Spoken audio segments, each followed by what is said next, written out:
propeller, it wasn't a coral reef, and it sure as shit wasn't Jack the Ripper. It was a shark.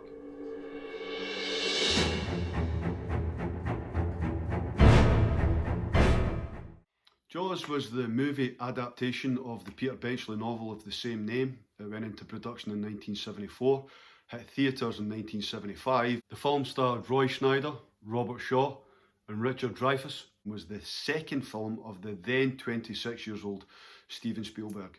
I can't remember exactly how old I was when I saw Jaws for the first time. Young enough that it scared the shit out of me, and old enough that I knew that I was watching something special.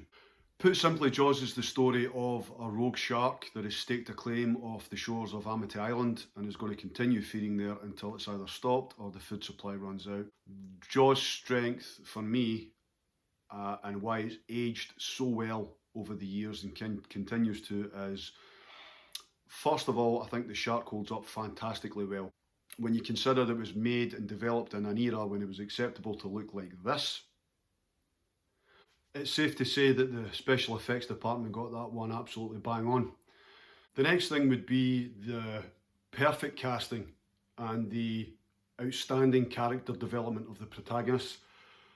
The genius direction from a young and fearless filmmaker at his creative best. Jaws is wall to wall with iconic scenes and iconic dialogue, but I love the small moments.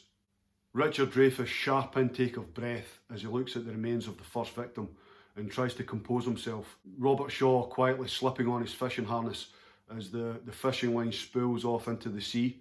Roy Schneider looking out to the ocean after his son Mike is almost killed and realising that he's going to have to go out there, the place he fears the most. All these scenes are the deft fabric that weave through the film and allow us, the audience, to believe in the character's situation.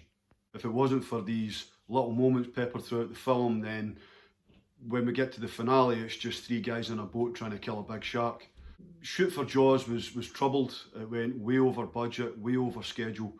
Spielberg had no idea about filming at sea. It usually wasn't done.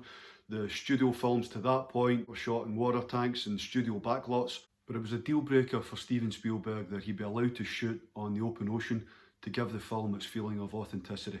One of the major components to Jaws and its success is undoubtedly the iconic score from John Williams. It gives the film its tension, it lets you know the shark is there when you can't see it, and has been a vital part of the film's success to date. It's a different movie without that soundtrack for sure.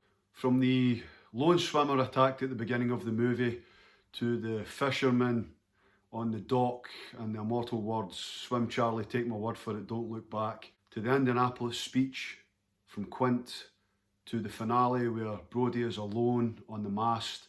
Jaws is still every bit as enthralling as it was when I saw it as a kid all those years ago. Peter Benchley argued to Spielberg that he should stay true to the ending in the novel.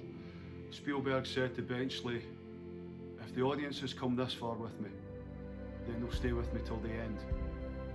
And 45 years later, we're still here. Hi folks, if you like the channel, you have the time, if you could like and subscribe, it'd be greatly appreciated, and I'll see you down the road.